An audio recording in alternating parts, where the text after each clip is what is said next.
Good morning, all you beautiful souls. This is Scooter coming live from Maui, Hawaii. We got a little doggy saying hi real quick. We'll wait for some people to get on, and then I'll start speaking. Good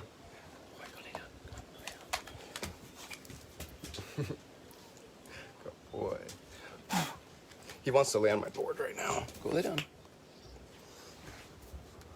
All right, there we go, buddy. Sorry, he just wants to play. I think it was the howling that got him all excited. All right, aloha, everyone. We got 2 people on here. That's beautiful. All right. So today, I'm going to start off by blocking my dog from coming and laying on the board so I can actually see what I'm doing. So, to start off, welcome to the Grand Conjunction. Really potent time right now.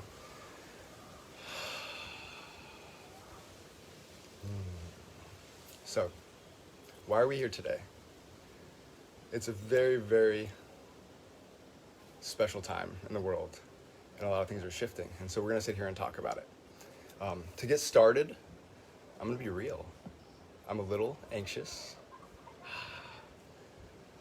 so I'm going to breathe through that, because that's what this shift is really about.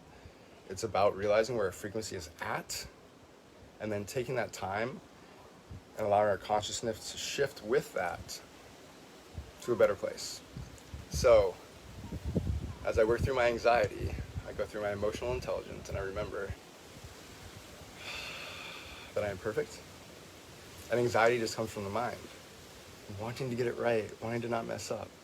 So we can breathe into that and let it go, and remember that Spirit's going to speak right now, and everything coming through is perfect. Hi, Erica. Aloha. Hi, Jade. Okay. So my story is going to start off for me personally. I'm going to share on here what the Grand Conjunction is for me and what it is for all of us and my story. So I'm going to go into a little bit of a personal share on what my life has been like through this the last 8 years and how that has shifted me personally to now be in this place where I am that I am so I can help shift others. So my story starts simply as a child. I was maybe 9 years old. It was 1990. So, lucky little boy, my father worked really hard. And so he won a company trip. He was top 10% of his company. So all of a sudden as a little boy, like our family gets a free trip to go to Hawaii. And I'm just like ecstatic, of course. I get to go to an island. What I didn't realize is what I was going to experience at the age of 9 years old, entering the island. So we flew into Maui, where I am right now, the same island. And so my story started here, and it's continued to here. As a little 9-year-old, you're all excited, you're on the plane, you have your swimming suit, you're like, yes, yay! And we finally land after this really, really long flight. And it's so different because I'm used to like everyone else. You get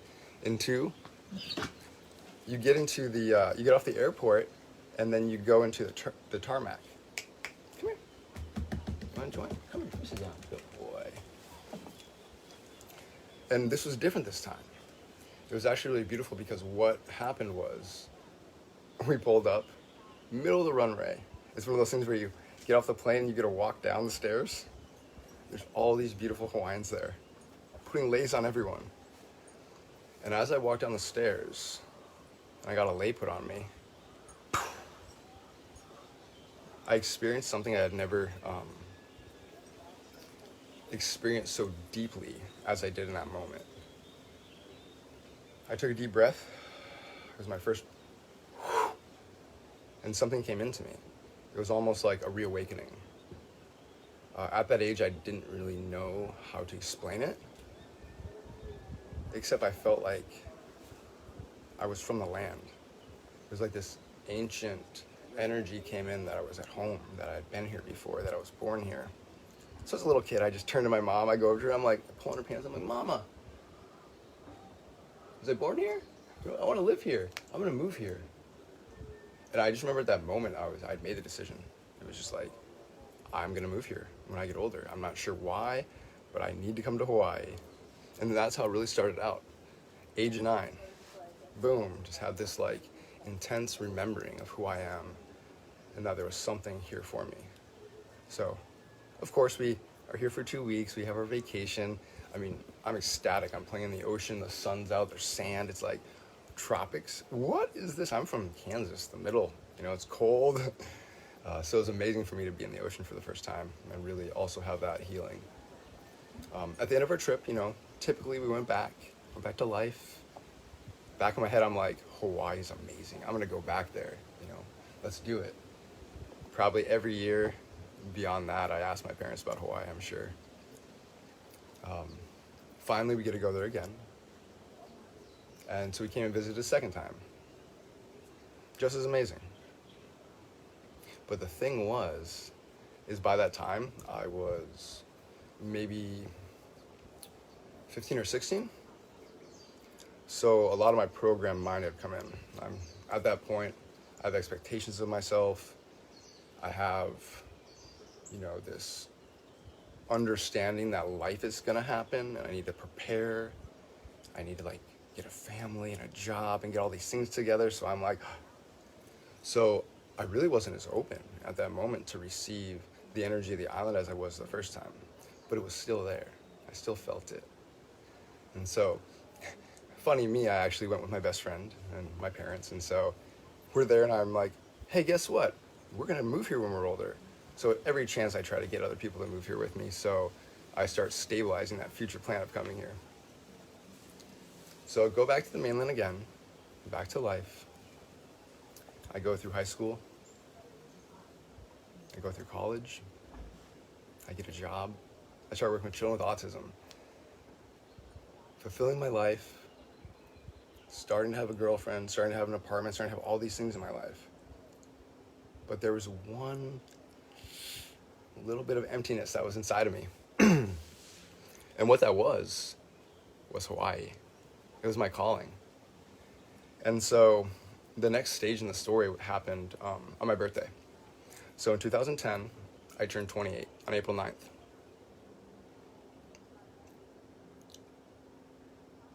The funny thing was the day before my birthday, I had a huge contemplation that came up within myself.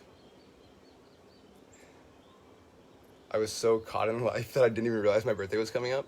It was kind of funny. I thought it was like a week or two away. And someone was like, you realize your birthday's tomorrow, right? And I was like, whoa. I was like, I'm almost 28. And what I felt was, if I wasn't in Hawaii by the time I was 30, I would never come. So I had a real talk with myself. I basically went in and I decided I was going to quit my job. I was going to leave my apartment. I was going to leave all my friends and my family, my girlfriend, and move to Hawaii. So I sat with this, I meditated, I spoke to all the people in my life, and I transitioned. Here's where the story starts getting really good. Here's where we're going to go into frequency. We're going to go into the shift. Funny, I arrived at the island of Oahu on 10-10-10. So numbers has become a thing in my life, and so it's something I follow. So here I am in Hawaii, December 10th, 2010, starting my life over. I grounded in, I got a job, I started finding myself comfortable in a new place. Started creating new friends, got a new job, found places to live. It was wonderful. But the purpose of me coming to Hawaii was to find my spiritual path.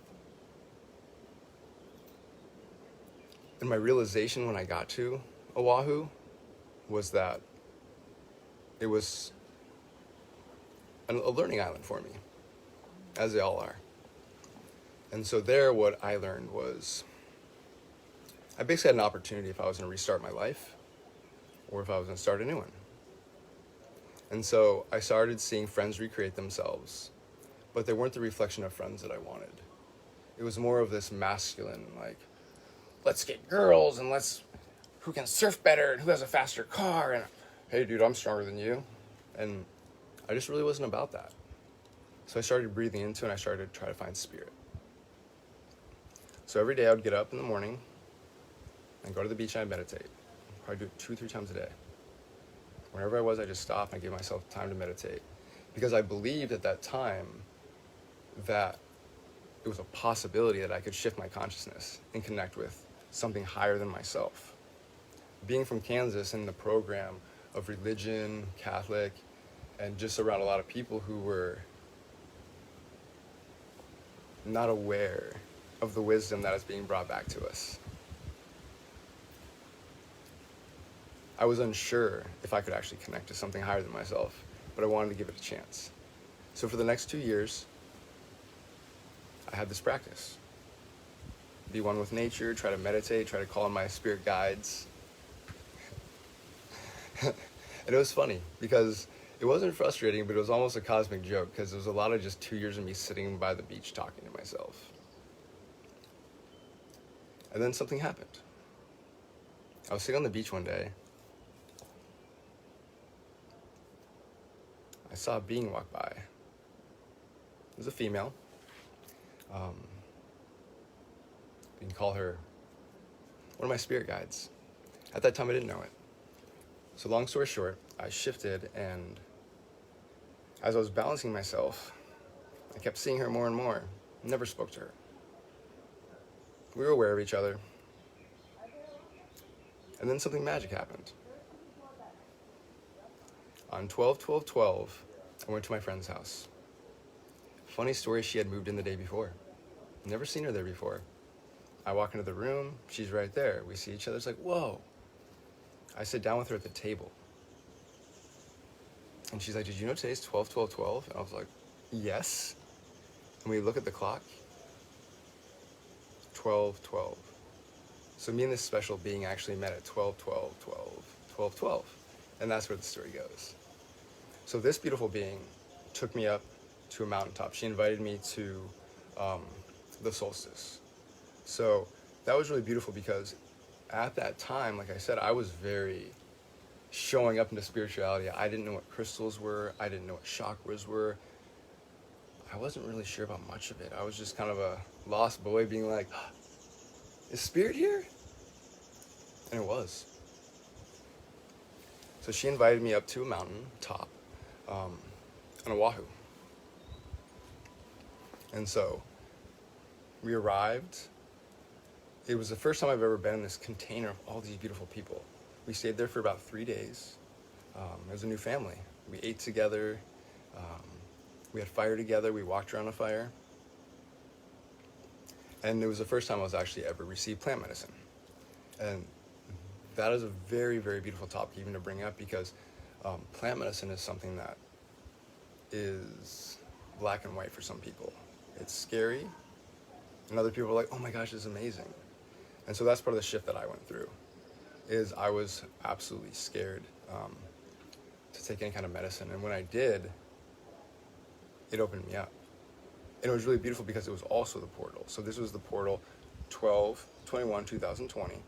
Or I'm sorry, 12/21/2012. Thank you. And so this was one of the first portals. And so at that time, a lot of people said the end of the world was going to happen.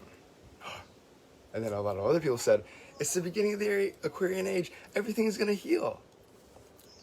And so the average person, we went through that day, and it happened. And life kept going. And so what I want to bring in here is what we've been going through now. There's been a big shift, and it's happening among us.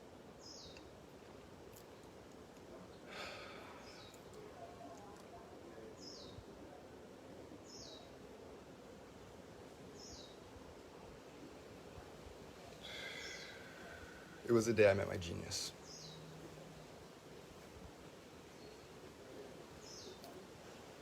After 3 days and 3 nights of being in ceremony and walking around a fire, the last night, something shifted in me. I had extreme energy coming through me, and I was vibrating. And so I sat and I meditated. I went through my old meditation of trying to call on a spirit guide. And And it was the first time God came through. It was really interesting because for the common mind to try to believe this, to try to allow myself to accept this, I had to go through a shift. And so as I did that, I asked Spirit, I said, are you real? Yes, I'm real. Show me you're real. Whoa. Okay, I feel you.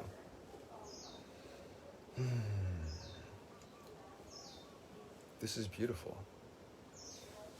What I see, what I feel is amazing. It's like my frequency was balanced. I was in a higher place. I was connected. And so what I did is I asked, what is your name? This is where it gets kind of funny. Spirit spoke back, said, Doug. What a funny name. Like, Doug, it's like D-O-U-G? It's like, no. D-U-G. I was like, that's a silly, is that real? Like, I must be playing a game on myself. I must be joking with myself. No, you're not. What have you been doing the last 2 years? You've been doing your work. You've been digging. You've been really trying. The name is Doug because the way you get to me is you keep digging inside of your heart, in your soul. You keep remembering all the work and practice that you've done.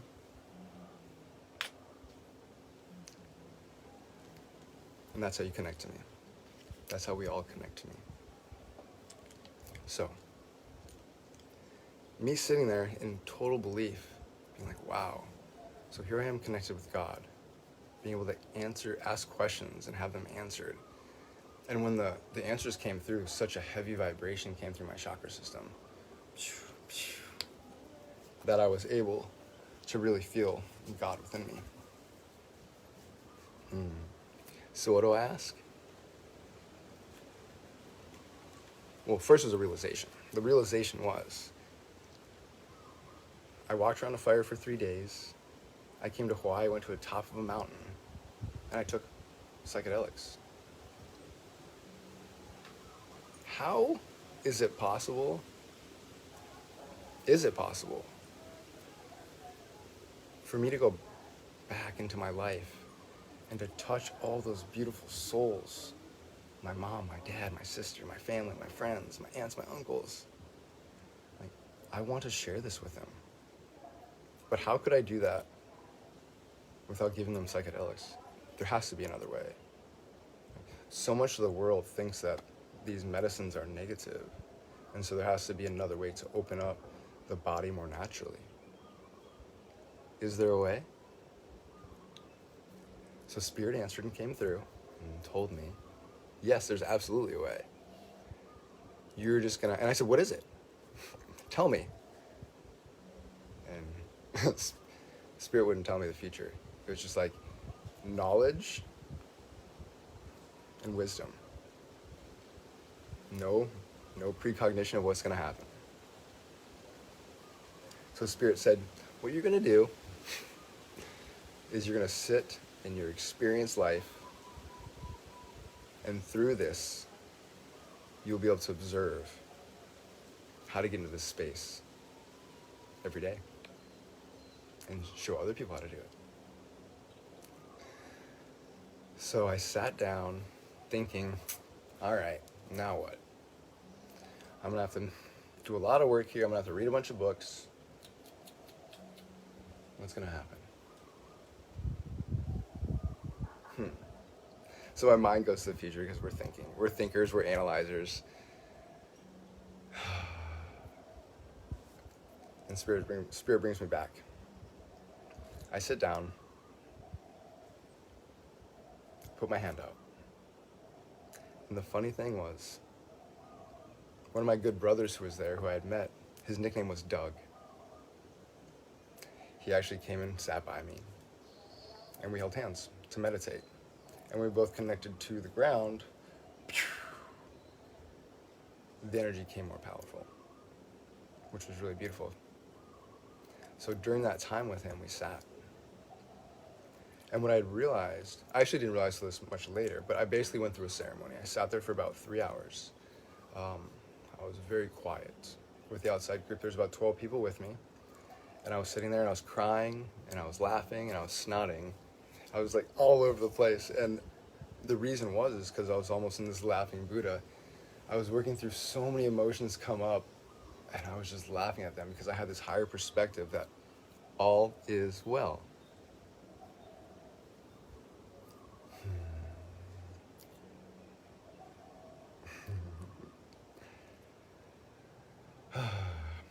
So here we are. 12/21/2020. Very aware of the frequency shift. Very aware of frequency. So here I am now, working with beautiful Healy, helping people shift their frequency with the awareness during this potent time.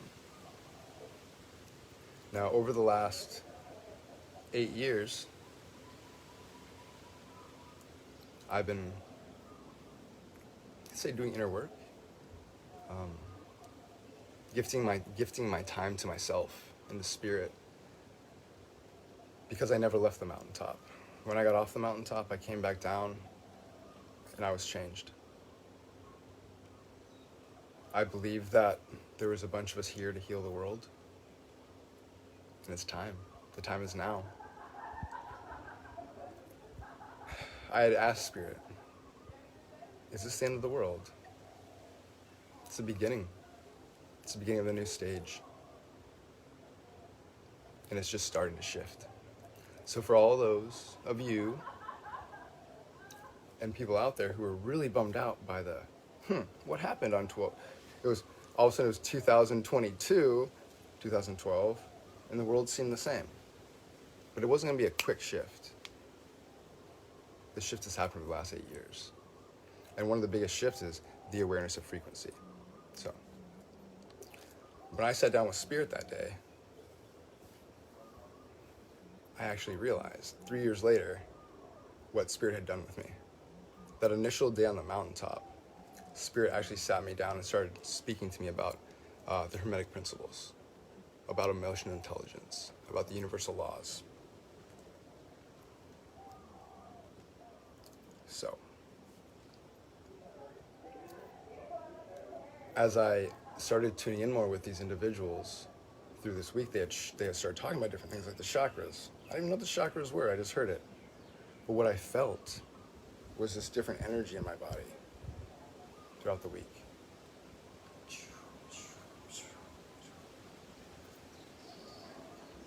And I realized that as I was sitting with Spirit, I was actually going through inner work. And so at the beginning, it was fear. I was going through all of this fear, what I'm scared of, what makes me feel unsafe. And so as I was speaking things out loud, Spirit was with me, speaking through it, building trust. And then I started working through all this guilt I have for the things I've done that I could have done better. So Spirit worked with me and taught me about innocence, taught me about my intention. Let that energy go. Oh. Then Spirit moved me up to shame. The things I've done, it's more like who I am. So guilt is the things you've done, your actions, and shame is more of like who you are as a person. So here I am. I'm not good enough for this reason and this reason. Oh man, I wish I had this skill. Spirit brought me confidence. A remembrance, a reminder. I am that I am, perfect as I am. Whew. All right. The heart chakra. Loss. Missing out. Disappointment. I'm sorry for all these things, Spirit. I'm sorry. And what does Spirit say? It's okay. Accept. the things you cannot change, and appreciate the things you can.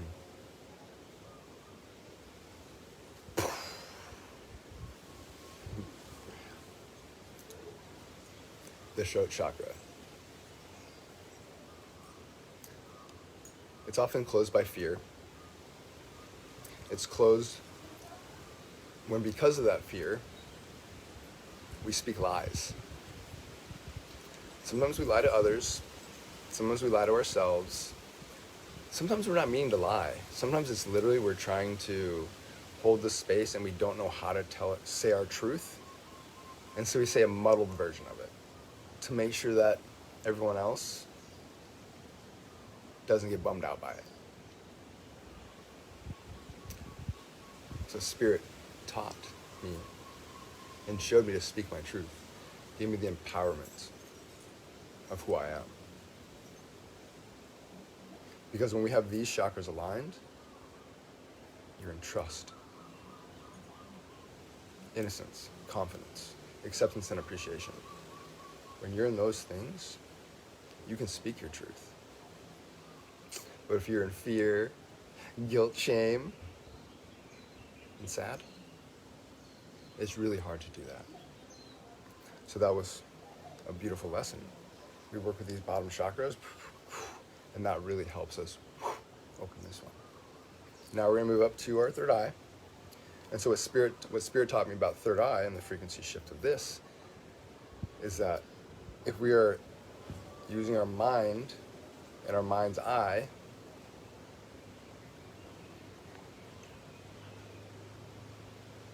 we are used to, let's say, programs, but we've all been kind of put in this world that we're all supposed to make it, figure it out.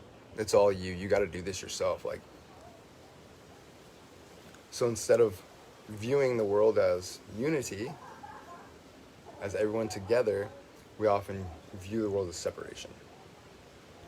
And that can be said a lot of different ways. It can simply be seeing somebody and being like, perfect example, on the mountaintop when this happened, there were individuals in the group who were laughing at me. There were other individuals in the group who were freaked out by me. Is he okay? Why is he laughing and crying? What's going on with him? I wanted to go run and hide. I was like, oh my gosh, I'm being judged, But Spirit just had me sit there.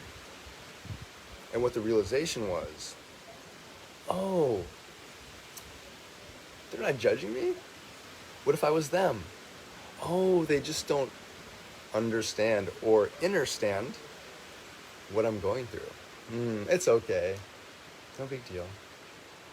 It gave me this beautiful, ability in my mind to really see everything as it is perfect. To see every individual on their path as they are. Better than the day before. No expectations, no letdowns. So at this point, I have 6 chakras open. Now these 6 chakras actually tune into our 3D world.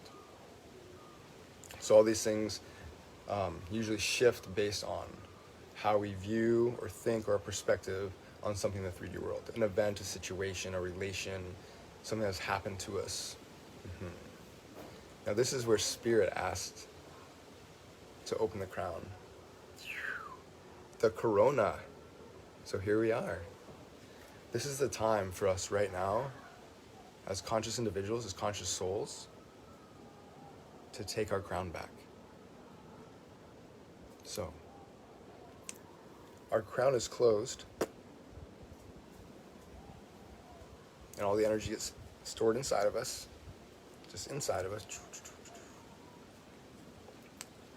When we attach to this 3D world, body, table, situations, people, if we expect all of our love to come from other people, That's a lot of expectation to let down.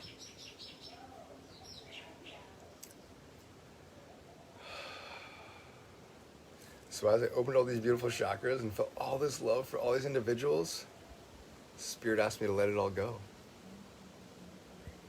and remember where I came from. To remember that the energy cycles of our body, these chakras, are connected to something higher. And they're all connected to all of us. We are interconnected. We are a calm unity community. And so, the teachings of the crown is to remember you're perfect, to accept the world as it is.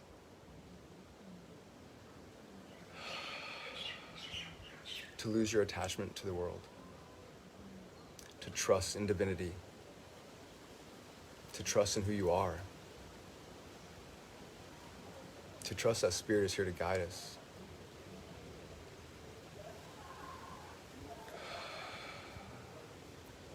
And with that trust, we let all the program go and come to a balance with God. So what we're speaking through right now is emotional intelligence. So this was my first shift into why I am in Healy. Sitting through that and then taking it on and continuing it, it took me a really long time before I could actually speak these things. A lot of inner work, a lot of journaling, a lot of writing. But over time it came together. Spirit gave me little pieces where I could actually be here today and share with you. So, I left the mountaintop. I went back to life and it was different. I was on a new path. And I was so excited. I was so humbled. So that was in Oahu. Spirit ended up guiding me to go to a rainbow gathering here on Big Island. So I moved to Big Island the next year in 2013. I'm sorry, I'm on Maui now. I moved to Big Island in 2013. And that really started the culmination of this study, working with Spirit. And so that's where I actually started tapping in to the frequency. And that was really in support from the Aina where I'm at. The ancestors here in Hawaii are very, very, very, very special. And so I would almost say that some of the Hawaiians have been here holding this space for us, for the crown to open.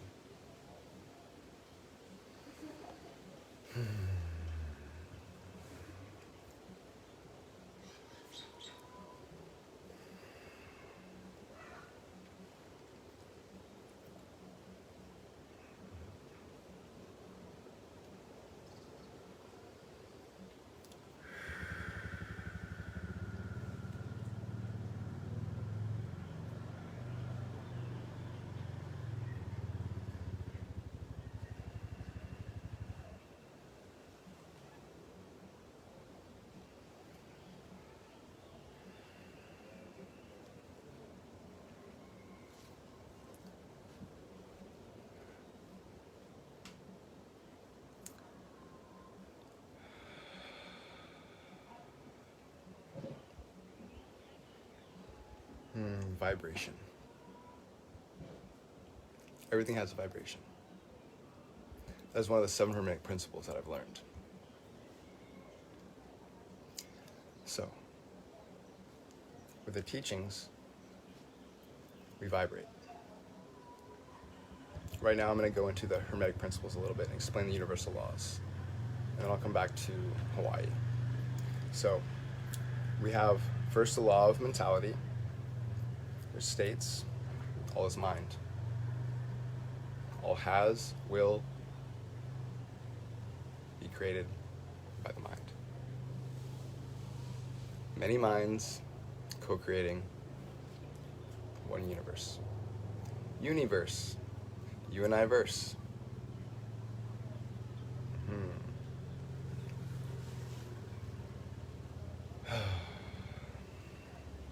The law of vibration, the law of correspondence, as below, above, so below.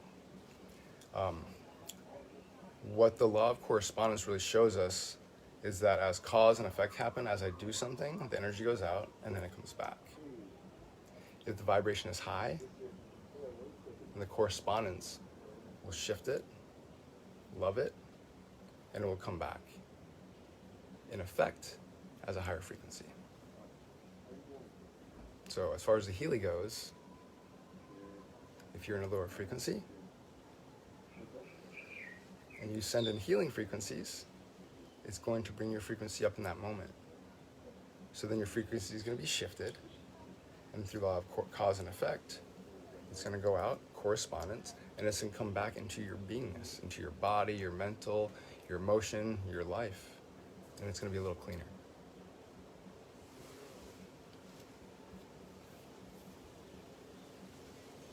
So, that is why we're here. We're here to shift the frequency during this time. The law of polarity is where I learned about emotional intelligence. Because everything has a frequency. So let's say an emotional body. Let's say the chakra right here. So we'll talk about shame. Well, shame is a lower frequency. But in the law of polarity, it has an opposite. Confidence. So that's what we're doing here. We're taking one frequency and we're shifting it to another so the energy can go out and come back. And the whole world, the whole universe can heal as we all do this. And so that's why it's really beautiful and important that we're all here. Hi, Melissa. I wish I could hug you too. Thank you. Hi, Michelle. Thank you, guys. Thank you all for being so patient with me as I shift through this. The mind wants to plan. The mind wants to be like, oh, I need to do this. Then I remember to come back and to let my genius speak. And so that's actually what we're seeing right now. We're actually seeing me go from my ego back to my genius. This little beautiful shift that we're doing. And how do I come back to my genius? I balance my frequencies. I remember there's nothing to fear, for all is well. I'm safe. I'm innocent. My intentions are pure. I'm a good person. I should have confidence in what I do. Because I'm full of love. Oh boy, there's a lot of things I would love to shift in this world. There's a lot of sadness I see. A lot of fighting. But if I sit in this frequency, it doesn't help anybody. So I accept the things I cannot control. I appreciate the things that I can control.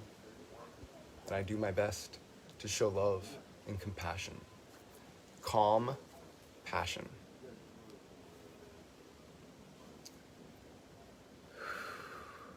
And when we get in this frequency balance, that's when we come to ourselves, our true nature. That's when our crown opens and we reunite with God, with spirit, with the universe, with the I and I within ourselves. So you can realize what is around you. And what that means is simply like the realization of what's going around you is a mind construct. Are you going to sit here and judge? Are you going to sit here and have expectations and letdowns? Or can you have the ability to do that inner work and to let it go? To bring yourself back to the realization that all is perfect and all is playing out to heal this world and to make it a better place. Because that's what you're showing up to do. There's so many of us here on this planet. Is it 144,000? Is it more? There's a lot of us. We're not alone. Remember that. It feels good. Because it's hard when you think you're the only one. when you're growing up and you're this little kid and you're in the middle of Kansas and you think Spirit's kind of talking to you, but you're like, no, that's not true. What's going on here? And then you get to a place, you have realizations that we're not alone. It's like a big hug from the universe. Give me a hug, everyone. I love you all. Reminder, we're here together. We're shifting the world. It is happening. The time is now.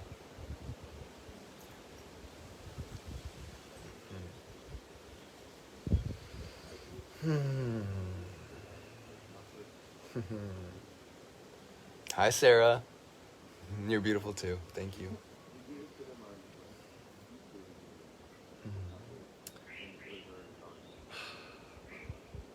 Hawaii.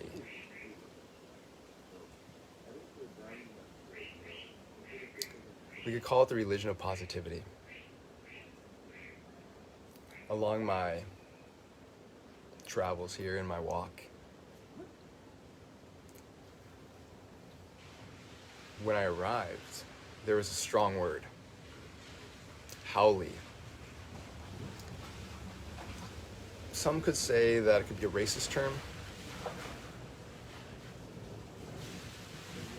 The misunderstanding is that it's used by the locals to call it a white person or to somebody not of the native lineage. Haole, go back to the mainland, is what sometimes you hear from the unconscious. And that's okay, because I could judge, but that's okay. There's no reason to. No expectations, no letdowns. This is new knowledge that's coming back to all of us. If you look at the word haole, it's two words. Ha, ole. Ha is the breath of life. Ole is without.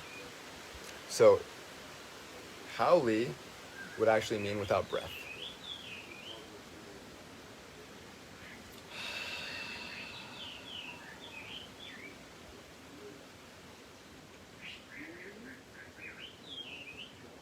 Ha, the breath of life. Hawaii, mahalo, aloha. It's a really strong energy. It's a really beautiful energy. Another thing I want to share is breakdown of words. Mahalo. Mahalo means thank you. It's kind of the common phrase. Aloha. Aloha. And you're leaving, someone does something nice to you. Oh, mahalo. So if we look deeper, as I had the opportunity to over time, by reading different sacred texts of Hawaiians and looking at Huna principles and listening to the elders, Spirit slowly started showing me the story. Let's break down the word mahalo. Mahalo keakua. So mahalo keakua is something that's said around here. Ma would be rebirth. Ha, the breath of life. Lo, gratitude. K, the root two. Akua, spirit. So once again, the Hawaiian language is riddled with knowledge and information if you sit down and break it down. So mahalo keakua means, if you would like to get to spirit, how do we do that? Through the breath in the now moment.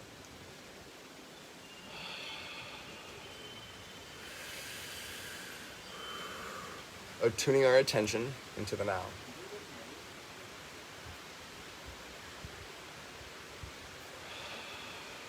Ma is rebirth.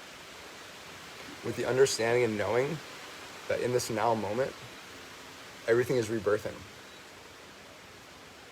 Death to rebirth is a perfect opportunity for everything to shift. Shift, heal, recreate. Keep creating beautifully. And how do we do that? Because what we were talking about earlier is we have our frequency. So where's your frequency going to be? Which pole? Because through that cause and effect of the breathing right now, through this cause and effect, it's going to go out.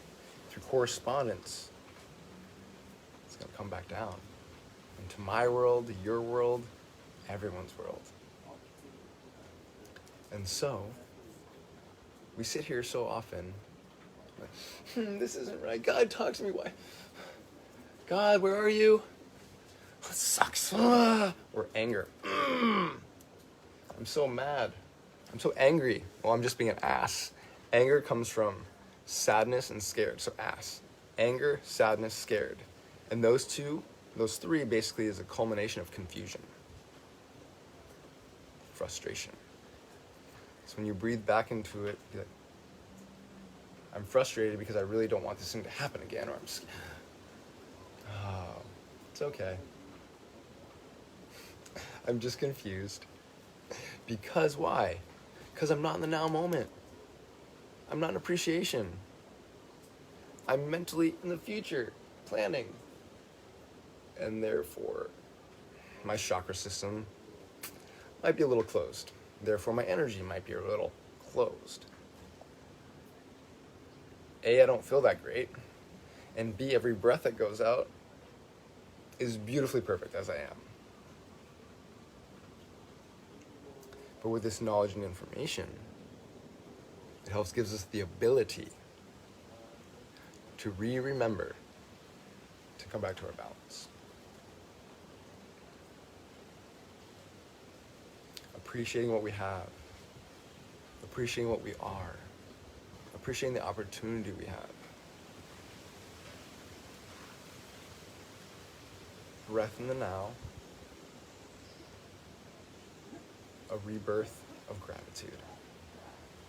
And that is how I was taught, learned, was shared with, to reconnect with my higher self.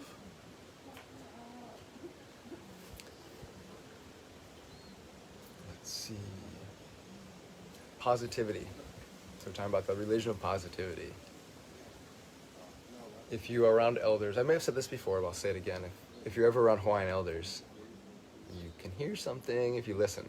It's their tone. Well, it's their tone. It's usually always upbeat. But their linguistics is very specific. Why? Because they're conscious and they are aware of everything we're speaking today. They're aware that every thought goes out and recreates. They're aware that their mind is controlling, is playing out the future. The Hawaiians know. If you're going to tell your story of your past, you're telling your story of your future. So that's why we try to really balance ourselves in positivity.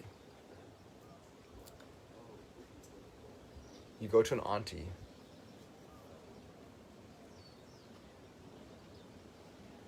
you ask her, you say, "Hey auntie, can you come help me? You know, I really could use some help weaving this basket." Well, there's gonna be two situations. One, auntie is gonna love weaving baskets with me. What does she say? "Auntie, can you weave baskets with me?" "Oh, sure. Can. "Oh, awesome. The other scenario, I go to auntie to weave baskets, super busy.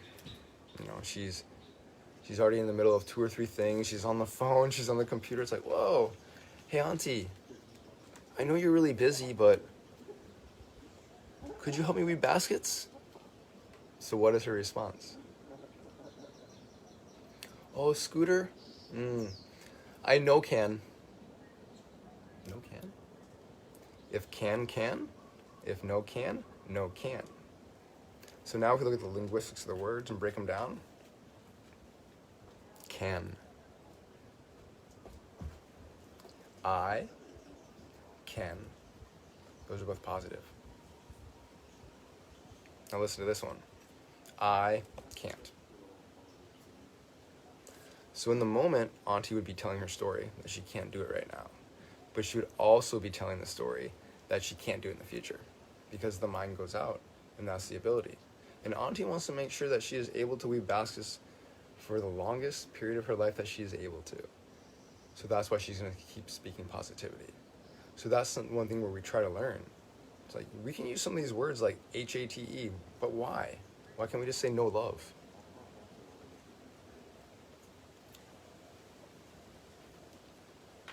We can shift among our consciousness and start taking responsibility of the words that we are speaking by slowing down. Retraining ourselves, to take the fear, to trust, the guilt, to innocence. But we can even do it in our wording, because everything we're saying is coming out and creating. Now we look at the words, so now let's break it down a little bit more. I can. I know can. So that'd be an option. I know can. Or you could say I can't. Now my belief is through the tss, that's some sort of stopping energy. So I can't do something is I'm basically saying I can't do it. Basically saying I won't be able to do it. So let's change that. Let's get that out and leave it can. So I can. Now we have the no. Ooh, very strong word. Very, very strong word. But what if we took every individual letter, right? Every individual letter and gave it an energy form? What if that T was a stopping, right? But look at the no. N, O. It's continuous. What if you took those and turned them on? Wait, flip them. No becomes on. So when we're saying I know can, you still can. No and on. They're just opposite. It's just like the light switch. You could say on or off, or we could say on or no on. The reason being is the on is allowing the light to be, is allowing the light to keep giving its light. And the no and the on are just a switch of the ability in that now moment. But it still gives the blessing for the future.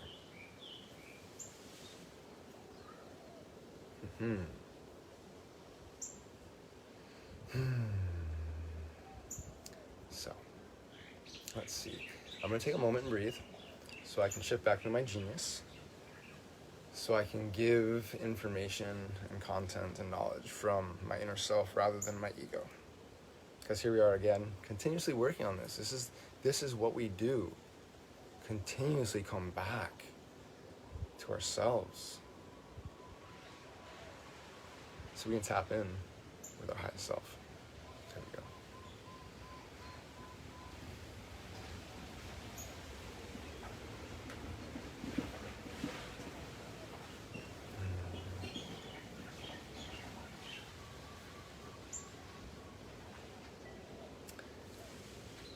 I just felt a instinctual feeling to share the 7 Hermetic principles. I'm sorry, we'll go with the 7 Huna principles, because we're talking about Hawaii.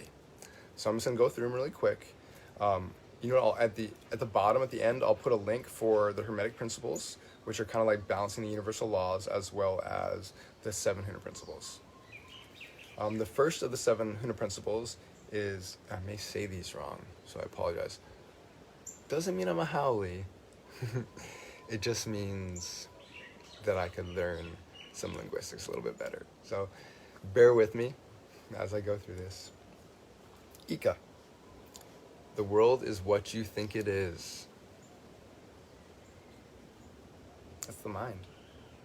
Oh, before I start off, the 7 Hermetic principles are from Egypt. The 7 Huna principles are from Hawaii. They are very interrelated. These two cultures could have possibly been the same one day, split. because a lot of their knowledge is the same. So, all right, the first one is, the world is what you think it is, the mind.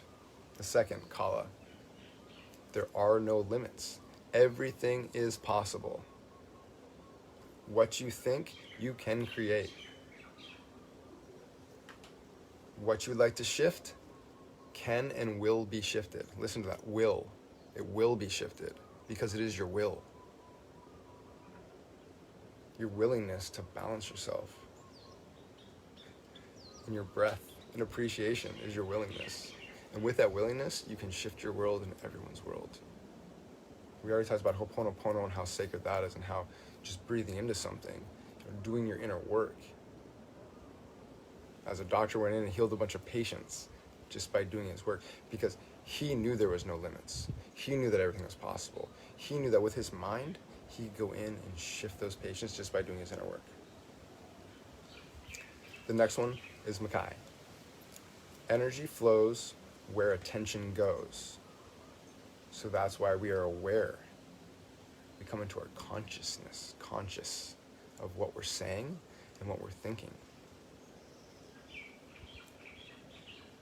Because where that attention goes, the energy flows, takes it up, comes back, gets created. Manawa. Now is the moment of power. Every now. Because this is the breath. And within that breath, my frequency is coming out. So the Hawaiians say every moment is purpose. Every moment is perfect and every moment is purposeful. So be purposeful. Be intentional. Be love.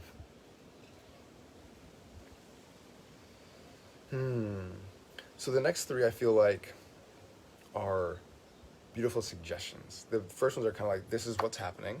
And these next three are, how do you live? Aloha is the next one. That is the fifth principle of Huna. To love is to be happy with. To accept, to appreciate, to have unconditional love for yourself and others, that is the healing platform. You take your anger and you realize it's just passion. It's okay, because you care. But take a breath. Realize you're being an ass. You're just sad and you're scared, or you're scared, and you're just confused about how to stop that in your life, how to not recreate it. So you come back to love. The sixth Huna principle is mana. Mana. I love this one because mana, sometimes I like calling God mana, because mana is an energy, and this energy is my empowerment. It's the energy that flows through me. And as I raise my vibration, I feel my mana coming stronger. I feel my spirit coming stronger.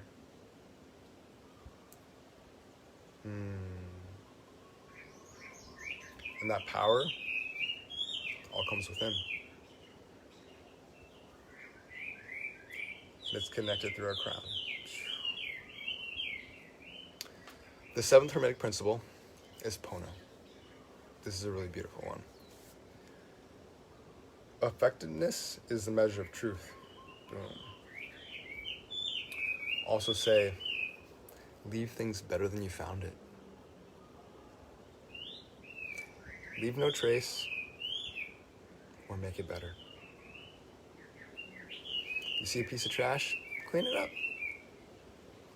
If you see somebody having a hard day, give them a hug. Give them some love. Give them some compassion. Because that's what this world needs right now.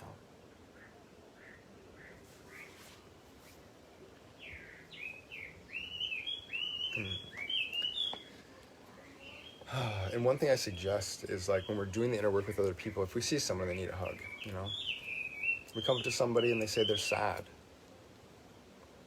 Feel compassion for them. I feel you, brother. I feel you, sister. It's okay that you're sad. But let's work through this together. I'm not going to show up and say, oh yeah, you should be sad. Yeah, you know what? Oh. Yeah, you got poor you.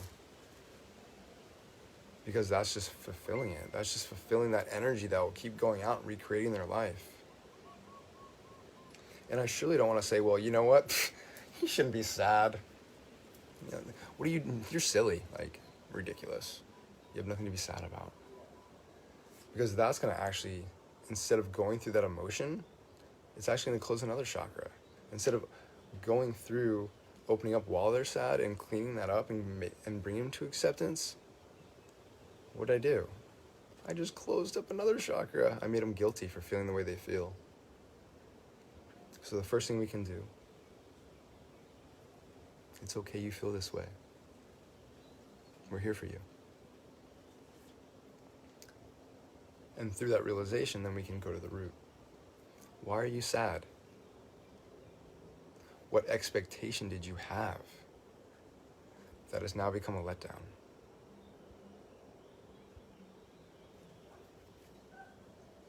And if we start going to that root and start cleaning up that expectation, automatically the polar opposite, expectation starts to drop in balance. Back into acceptance, appreciation, confidence, innocence, trust. It's a platform to feel content, to feel safe, to feel secure. And we have the empowerment in our mind to do this. Quite beautiful.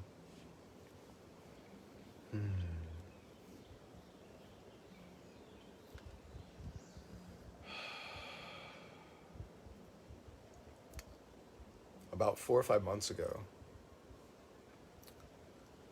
I was absolutely unaware of the Healy. But I was sitting here every day working on frequency, creating platforms for emotional intelligence teachings, because through my knowledge and through my learning of the 7 Huna principles and the Hermetic principles, I learned that we are creating everything right now.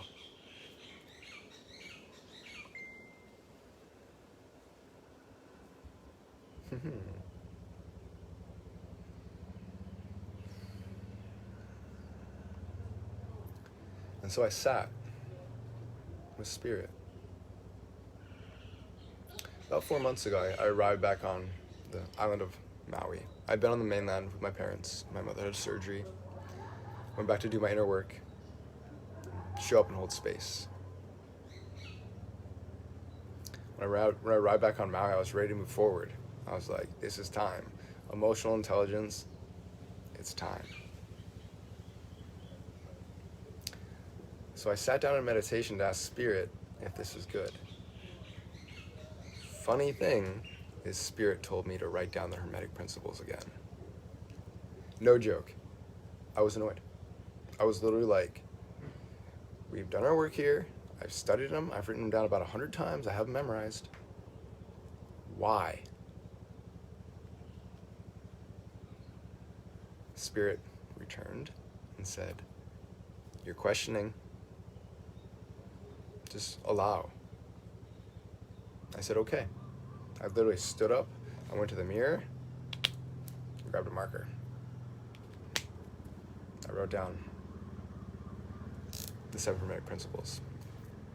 The one that stuck out, obviously, was frequency. Okay. I'll restudy the laws. Cool. So I did that for 2 more days. Sat down again to meditate. Frequency. I just put 48 hours into studying frequency and you want me to study it again. So are you serious? Like, is this a cosmic joke? Are you like playing with me?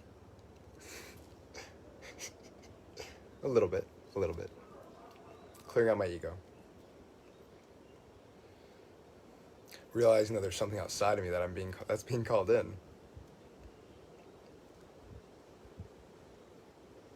At that time, me and one of my real dear brothers, Whitehorse, we've been sitting in meditation for a while over the last years because we've been on this spiritual path to try to help share the knowledge that we have been so fortunate to gain in this life. And we've always found ourselves like working a dead-end job or working something where we're burnt out just to live, to get in this place of like, oh, okay, we have a couple hours, let's go hold some space and like clear some energy and do the work. Let's change some frequencies.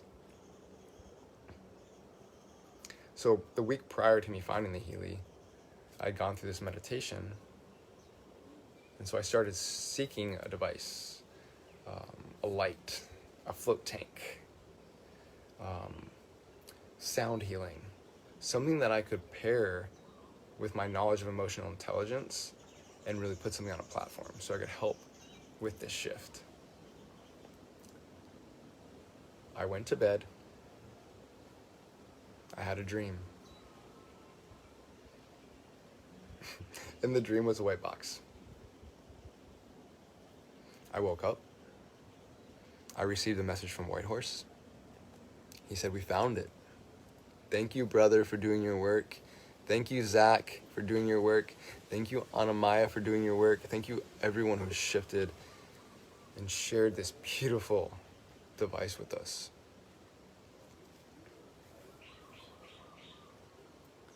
In this moment, I feel fortunate because the Healy has come to us.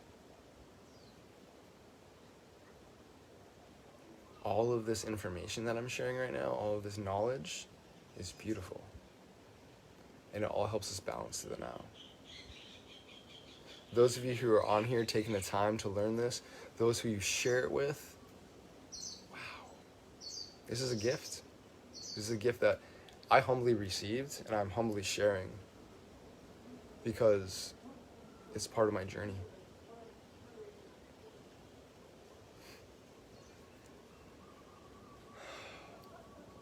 And thank you, God, Great Spirit. All of you have done the work to bring this in. Thank you, Marcus. Thank you, Nano Nino. Everyone in that inner circle, everyone that have put in the work for us to have this device in our hands. Because overall, what is important right now? As this time shift is going, energy portals are opening. Massive shifts.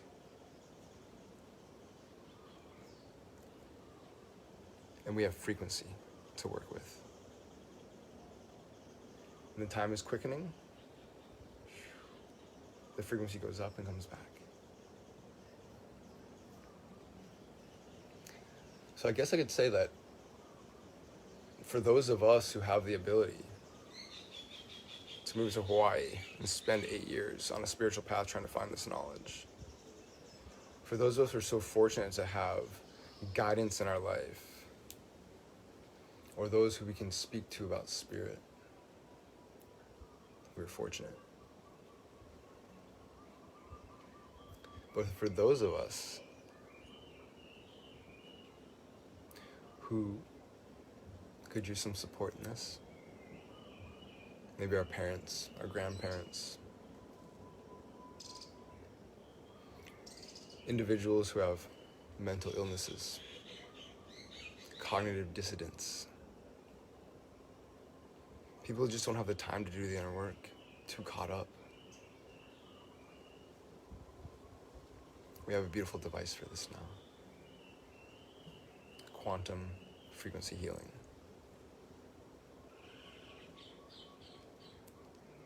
Really beautiful. Really beautiful. Aloha, Michelle. Thank you too. Appreciate you. All right. I'm going to sit for a second and see if I feel complete. See if there's anything else that would be beautiful to share. Because I've definitely gone over my time. And since I have gone over my time, I might just close it and say thank all of you for being here with us this time of the frequency shift. And during this grand conjunction, what's happening to end this, and this is what we're really talking about. I've been really talking about the preparation to it. Here in a little bit, Michelle is going to activate us. And then Lynette is going to bring us into the new year. So I'll just shift into that and allow these beautiful women to take over later. And say, we are fortunate to be here in this time of the grand conjunction. Because it is an opportunity, it's the timeline for the energy to shift. And for the new earth to be reborn. We're here. Heaven or hell. It's up to us. And that is all perspective. So I ask and invite all of you, as you're raising your frequency with the Healy, remember positivity and love and hope.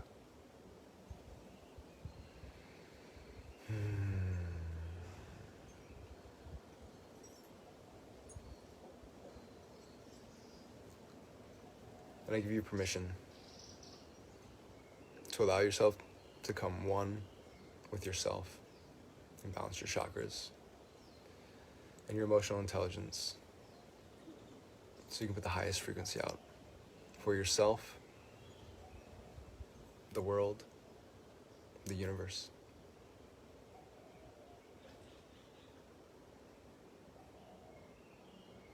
And thank you for the gift of the Healy to help shift the consciousness and the frequency of the world. Because in doing that, this world will become a better place. Automatic. It's just the way the universal laws work. And thank you again, Marcus, for your work. Becoming a monk, studying quantum physics, seeing the shift and the change, and being the leader for us to do this. Give us all an opportunity to help.